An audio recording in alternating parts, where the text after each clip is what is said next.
ఈరోజు వాగ్దానం. నా ప్రార్థనా మందిరంలో వారిని ఆనందింపజేసేదను. ప్రియ సహోదరి సహోదరులారా, మానవుడు ఈ రోజున ఆనందం కోసం అనేకమైన వాటికి వెళ్తున్నాడు. సినిమాలకని, సిహాలకని, పబ్బులకని, కబ్బులకని, బబ్బులకని ఎన్నెన్నో గబ్బు పనులు చేస్తున్నా మానవుని జీవితంలో ఆనందం లేదు. అయితే నిజమైన ఆనందం ఎక్కడుంది, ఎవరిస్తారు అంటే దేవుని దగ్గర ఉంది.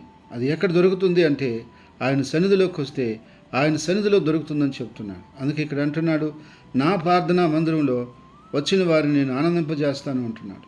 కాబట్టి నా ప్రియ సహోదరి సహోదరుడా, నీకు నిజమైన ఆనందం, సంతోషం కావాలా? ఆ యొక్క ఆనందాన్ని కోరుకుంటున్నావా?